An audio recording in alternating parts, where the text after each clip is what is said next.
सर्व आदरणीय विद्यार्थी मित्रांनो नमस्कार. महाराष्ट्र सेट परीक्षा 2025 जे 15 जून रोजी होणार आहे त्या परीक्षेत यश मिळवण्यासाठी आपल्याला पेपर क्रमांक 1 कडे जास्त लक्ष आपण दिला पाहिजे. पेपर 1 मधील जो चौथा युनिट आहे कम्युनिकेशन, या कम्युनिकेशन युनिट मध्ये येणारी महत्त्वाची 100 कन्सेप्ट मी तुम्हाला सांगत आहे. 58 कॉन्सेप्ट मी तुम्हाला ऑलरेडी सांगितलेले आहे. त्याच्यानंतर 59वा कन्सेप्ट कडे बघूया. द सिमॅन्टिक कोड म्हणून एक कन्सेप्ट आहे. सिमॅन्टिक कोड, सिमॅन्टिक शब्दांचा अर्थ आहे शब्द, meaning of the word, meaning of the word. The semantic code हा कन्सेप्ट कोणी सांगितलेले? रोलांड बार्थ याने. लक्षात घ्या, पेपरला प्रश्न विचारतात. सिमॅन्टिक कोड कोणी सांगितले? Roland Barthes. Semantic code in communication deals with character and characterisation. अक्षर आणि अक्षरांचा एक शब्द तयार करणं म्हणजे सिमॅन्टिक कोड. आणि ह्या सिमॅन्टिक कोड बद्दल माहिती रोलांड बार्थ यांनी सांगितलेले. रोलांड बार्थ म्हणतात, he describes this code as the voice of the person. व्यक्तीचा जो ध्वनी आहे त्या ध्वनीबद्दल वर्णन केलेले व्यक्ती म्हणजे हा Roland Barthes. Next, to be effective classroom communication. To be effective classroom communication must be analytical, adjustable and progressive.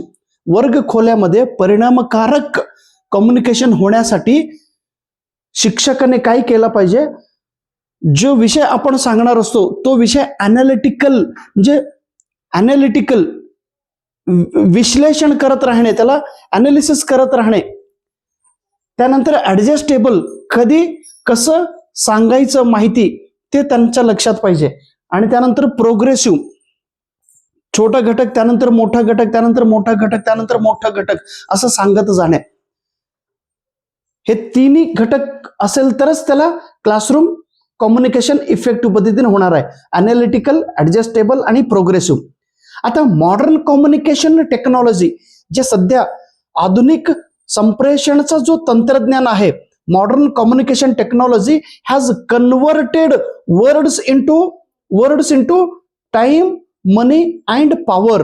आता सध्या जो टेक्नॉलॉजी आहे कम्युनिकेशनच्या टेक्नॉलॉजी, यांनी काय केलं? प्रत्येक शब्द हा मनी मध्ये कन्व्हर्ट केलेला आहे, पैशामध्ये, टाइम मध्ये कन्व्हर्ट केलेला आहे. म्हणजे आत्ताची एक शब्द नवीन टेक्नॉलॉजीनी शब्दाला समयामध्ये, वेळेत, पैसेत आणि पॉवर मध्ये कन्व्हर्ट केलेले आहे. हे तिन्ही शब्द लक्षात घ्या: टाइम, मनी अँड पॉवर. आता कम्युनिकेशन आणि कल्चर आणि पॉवर हे 3 घटक आहे. कम्युनिकेशन, संप्रेषण, पॉवर आणि कल्चर, संस्कृती. आणि हे जे पॉवर म्हणतो ना, काय पॉवर हवं त्यांच्याकडे? पॉवर म्हणजे काय म्हणतो ते? शक्ती, अधिकार. संप्रेषण, कम्युनिकेशन, कल्चर आणि पॉवर आर इंटर रिलेटेड, ते एकमेकाशी जोडलेले आहे. नेक्स्ट, रोल, स्टेटस आणि पॉवर. व्यक्तीचा काय पात्र आहे, रोल आणि स्टेटस, समाजामध्ये असेल त्याचा स्टेटस, आणि पॉवर, किती अधिकार आहे. हे तिन्ही घटक, these are 3 elements involving social positions are determinants of communication from the eastern perspective. जे ईस्टर्न पर्स्पेक्टिव्ह मध्ये सोशल पोझिशन, व्यक्तींचा रोल, त्यांचा स्टेटस आणि पॉवर, हे तिन्ही गोष्टी लक्षात ठेवतात. Communication is a 2 way process. प्रत्येक कम्युनिकेशन हा 2 वे प्रोसेस असतो. कम्युनिकेशन स्किल मध्ये लिसनिंग येत असतात, स्पीकिंग येत असतात. त्याच्याबरोबर ऑब्झर्विंग, लक्षपूर्वक पाहणे, आणि एम्पथायझिंग हे 4 गोष्टी कम्युनिकेशन स्किल मध्ये येत असतात. Speaking to a group of people in an official gathering is called oral presentation. Speaking to group of people in an official gathering काय म्हणतो? आता शाळेत सर्व शिक्षक बसलेले असतात, हेडमास्टर पुढे येऊन, ऑलरेडी ते पुढेच असतात, आपण सगळे शिक्षक जाऊन बसलेलो असतो. हे ऑफिशियल गॅदरिंग. त्यावेळी जे हेडमास्टर आपल्याला एखादा विषय माहिती देतात बघा, त्याला ओरल प्रेझेंटेशन म्हणतात. ऑफिशियल रीती लोक जमल्यानंतर त्यांना माहिती जे सांगतात त्या माहिती सांगण्याच्या पद्धतीला ओरल प्रेझेंटेशन असे म्हणतात.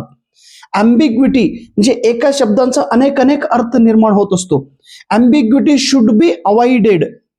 अवॉइडेड अनेक अर्थ असलेल्या शब्दांचा वापर केला नाही पाहिजे, वापर करायचा नाही. कोणता? अँबिग्विटी शब्द. आता media is important because it is a benchmark to follow. Media, सध्याचा जो मीडिया का महत्वाचा आहे, तर मीडियाला आपण बेंचमार्क टू फॉलो. मीडिया काय सांगतात तेच आपण फॉलो करत असतो. मीडिया काय सांगतात तेच आपण इमिटेट करतो. मीडियामध्ये एखादा विषय आला तर तो सगळ्यावरती परिणामकारक होत असतो. Language for communication is a product of everyday life. Language for communication is a product of everyday life. दररोज लाईफ बद्दल product of everyday life. Language for communication is a product of everyday life. म्हणजे दररोज आपण कोणत्या विषयासंबंधित बोलत असतो तेच भाषा कम्युनिकेशन मध्ये वापर करण्यात येत असतात. Thank you so much. नमस्कार.